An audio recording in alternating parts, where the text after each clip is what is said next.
Thank you. Thank you, thank you, thank you. I don't know who she's talking about, but thank you. Folks, look, let me say, I didn't know I was going to get that kind of an introduction, but let me say at the outset that, we've all gone through really difficult times. Every one of you out there, one way or another. And I had an overwhelming advantage, and I mean it sincerely. I had a family that was there for me every single solitary moment. And so I don't deserve this credit for enduring that so many people I meet. Think of all the people you know, whether they're constituents or friends or relatives, who get up every morning, don't have anybody. They put one foot in front of the other, and they do it. They lost a child, they lost a mother, a father, a husband, someone close to them, just plucked away. And they get up every single day and put one foot in front of the other. And they're the people who deserve our recognition and our credit. I think I've talked to Bill and Grace Nelson about this. The only thing, today is my son Bo's birthday, but the only thing that Bo said to me when we were told he was going to die within minutes or of an hour, that he looked at me and he said, "Dad, promise me, Dad, you're going to stay involved." I said, I'll be good, Bo. He said, "No, Dad, promise me. Give me your word as Biden that you're going to stay engaged." Because he knew, like a lot of you, what you've been through, the first instinct is you just want to crawl up in a ball and just leave. No longer do what you've done your whole life that he said, Dad, promise me. I give my word. That was the last conversation in Walter Reed Hospital, lying there in the bed. And then he looked at me, he said, "And Dad," and his brother Hunt, who was his closest friend. We were all three in the bed. And he turned to me and said, "Dad, I want you to know, I'm not afraid." So, I had so much help, starting from the time that I lost my wife and daughter in that accident. But look, everybody has got horrible things they've had to deal with.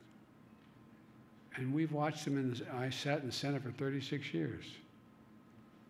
We watched people literally die in our midst. Remember that scene where Teddy walked out?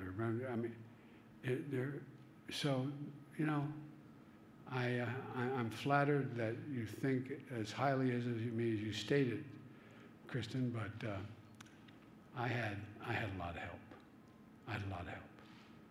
And I want to thank you for the introduction. It's very gracious, but like I said, there's a lot more people who've done a lot more. And to my good friend, Chris Coons. Two things I tell everybody about Chris Coons, you got to know. One, he's smarter than you. And two, the boy can preach. He's the only guy that went to law school and got a divinity degree at the same time. I worry about divine lawyers. But anyway, Chris, thank you. You've been a great friend. And as Brian, as you were speaking, Chuck sort of leaned over. He didn't say anything, but just like, was that Delaware? But it was Delaware. That's why I got involved in politics in the first place. I remember going to a little Catholic grade school in Claymont, Delaware, which was a steel town that was dying. And the bus my mother would drive me to the school parking lot. It's called Holy Rosary School. From it's called Brookview Apartments. It used to be Section 8 housing later. And I get out of the bus, I get out of the car, and that's where I-95 runs parallel to these days. And I said, "Mom, why are all those kids," it was then called colored, "why are all those colored kids in that bus?" because in Scranton there weren't any. There were very few blacks. So they're not allowed to go to school with us here in Delaware. So, and Milton wasn't what you might call the epicenter of desegregation. And so you've been through a lot, but you've done a lot as well. And I thank you. And Carrie Job, you're the voice of an angel, kid. I tell you what, you really do. And that guy sitting next to you, he's a lucky guy. A lucky guy. And besides, he has all his hair. And Vice President Harris, Majority Leader Schumer, Mitch McConnell. Mitch, I don't want to hurt your reputation, but we really are friends. And that is not an epiphany we're having here at the moment. You've always done exactly what you've said. You're a man of your word, and you're a man of honor. Thank you for being my friend. And folks, members of Congress and spouses, I'm honored to join you all today. You know, we're keeping our prayers for Senator Lujan, and keep him in your prayers today. I think, from what I understand, he's going to be okay and be back with us in not too distant future. But we pray for safe recovery. And a special thank you to the bipartisan chairs of this breakfast, Representative Lamb and Wahlberg, Gillibrand and Rounds.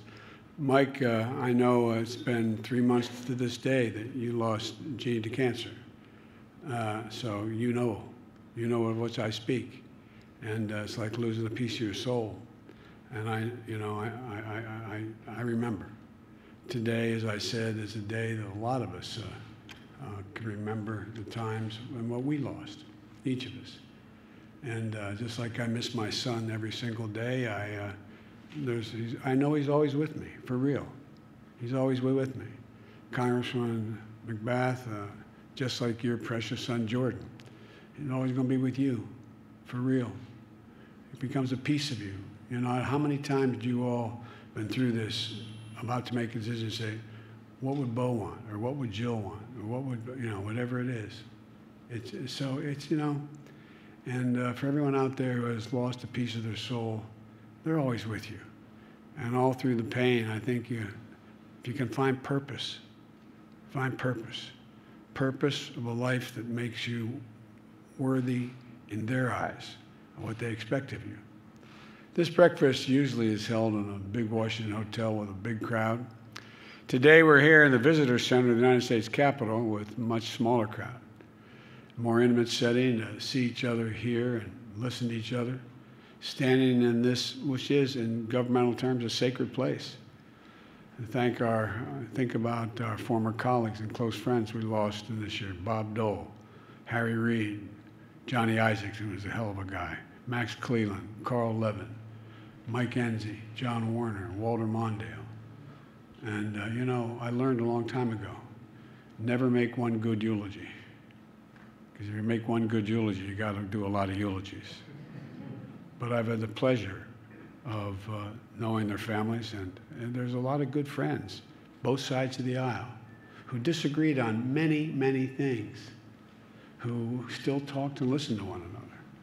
I think I've said to Mitch and some of you earlier in the last couple of years that, one of the things I don't know for sure, but I think is missing in the Congress, we don't spend as much time with one another as we used to. We used to eat lunch together. I mean, literally sit down, not in the Senate dining room in the Senate, with that small dining room off to the right across the hall from the visitors' dining room. And there's 2 big round tables, big dining room tables, and a buffet. And I remember when I first got here, after my wife and daughter were killed in an accident, my boys were still in the hospital. And I remember Teddy would always come and say, come to lunch. I didn't want any part of going to lunch. And one day he just dragged me over to lunch. He said, you'll learn more there than any place else. And I would go to lunch there literally every day and listen to the senior members. And you learn about their losses, their happiness. You learn about them. You learn about their, I remember one day I walked in and there was a little corner in the table, or a corner table, when the big table was filled. And I sat there, and Jim Easton said, "Come over here, Joe, sit down here." And I wasn't about to sit in John Stennis' seat, and because he sat at the head of the table. And he said, "No, come on, he's gone." So I ordered my hamburger, whatever that devil I ordered, took a couple bites, and then walks John Stennis. And I immediately put a napkin on all my stuff, and I said, "I'm finished, Mr. Chairman. Come on, right here." I later got a handwritten letter from him about 3 o'clock in the afternoon. "I appreciate the honor of you recognizing my seat, but you didn't finish your meal. I promise this favor will be returned." It was returned. He actually endorsed me, and I ran for president from Mississippi. I think that was an expensive hamburger for him. But I guess what I'm trying to say is, you know, when you know one another, when you know, and no matter how badly you disagree, and people think, Rev, that in the days that's divided here, we had a lot of flat-out old segregationists still in our caucus. But Teddy Kennedy would argue like hell with Jim Eastland, and then they'd go down and have lunch. Didn't agree with one another, but they treated each other with respect even in that day. And I just think that when you learn that another man or woman, you're flying a Codell, and someone has their husband or wife with them, and you learn that they have a kid with a problem with alcoholism. You learn that they have a daughter who has breast cancer. You learn that they have. It's hard to dislike the person. And so one of the things I pray for, and I mean it, is that we sort of get back to the place that's so busy. I think things have changed so much, but that we get to really know each other. It's hard to really dislike someone when you know what they're going through, the same thing you're going through. You know, like President Eisenhower, the first president to attend this breakfast 70 years ago. At the time, President Eisenhower said, he said, "There's a need we all have in these days and times for some help which comes from outside ourselves." Outside ourselves.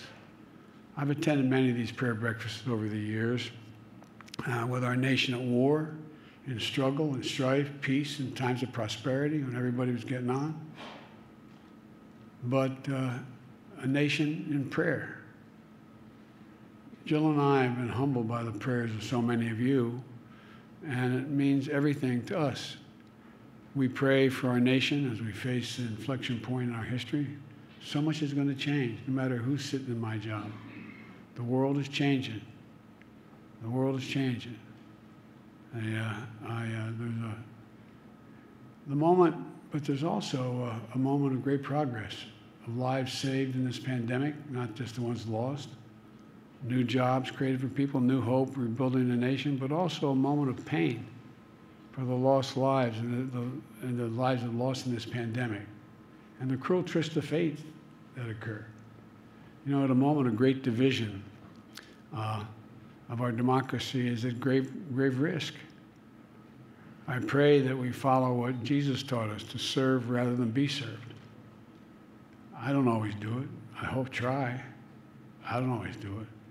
I pray to keep the faith, that the very promise of America, believing that there's nothing we can't do, where every person is created equal in the image of God, no matter who, where we come from, who we are, what our color, or how we choose to pray, or whether or not we choose to pray.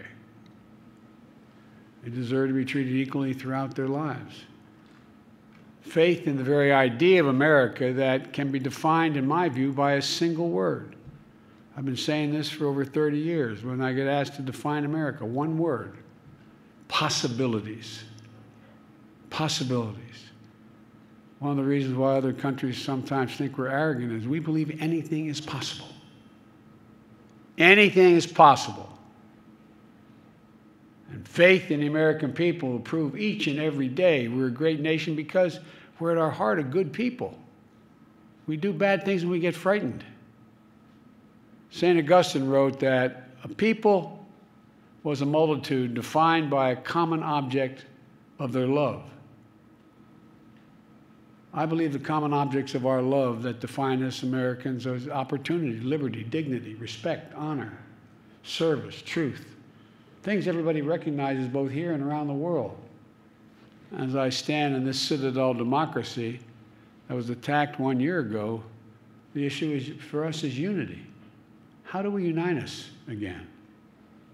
Unity is elusive, but it's really actually necessary. Unity doesn't mean we have to agree on everything, but unity is where enough of us believe in a core of basic things, the common good, the general welfare, a faith in the United States of America, the United States of America. Nearly 3 weeks ago, we were reminded of that truth. A gunman entered a synagogue in Colleyville, Texas. He took 4 worshipers hostage, including a rabbi, for 11 hours. But violence and vengeance didn't pierce the goodness and grace of that scene. Heroic law enforcement officers were joined by local faith leaders, including an imam, a Baptist minister, who offered their help. Nearby Catholic church opened its doors for the hostages' families. At sunset, a group of Muslim women, friends of the rabbi's wife, walked in with one of the rabbi's favorite foods. They hugged and they wept because of the bravery of the hostages and the law enforcement officers. The hostages escaped safely, and the families were reunited. When asked later if he would change anything, the rabbi said, quote, "We will do what we always do, which is the best we can," which is the best we can. I had a long conversation with the rabbi. It was interesting to hear him describe the scene and how faith mattered. Whether you're in a synagogue or a church or a mosque or a temple, whether you're religious or not, we're all imperfect human beings trying our best, the best we can, because we can't know the future. We can't know what's coming. We also can't live in fear every step of the way. That's America. From darkness, we've found joy, hope, and light. Rather than driving us apart, faith can move us together, because all the great confessional faiths have the same fundamental basic beliefs. Not just faith in a higher power, but faith to see each other as we should. Not as enemies, but as neighbors. Not as adversaries, but as fellow Americans. As leaders of this nation who work and pray together, there's an oath to God and country to uphold, and a charge to keep, to stand in the breach, and to protect our democracy, to work together to right wrongs. That's how we all came here, to make the most of our time on earth. For if a house divided cannot stand, surely a house united can do anything. And if we do that, I think we'll have done our duty. With history and God watching, we will have to prove that there's nothing beyond the capacity of the United States when we're united. United States.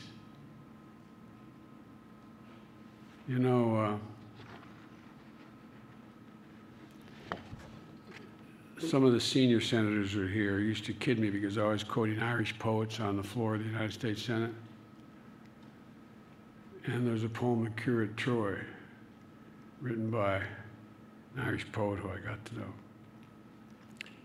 It says, history teaches us not to hope on this side of the grave, but then, once in a lifetime, that tidal wave of justice rises up, and hope and history rhyme. I honestly believe we're at one of those moments. There's so much at stake. The division has become so palpable, not just here, but around the world. We have a chance. We have a chance to make hope and history rhyme, because the rest of the world's looking to us. Every time I'd walk out of my Grandpa Finnegan's house up in Scranton, some of you heard me say this before, He'd yell, "Joey, keep the faith." My grandmother would, "No, Joey, spread it. Let's go spread the faith."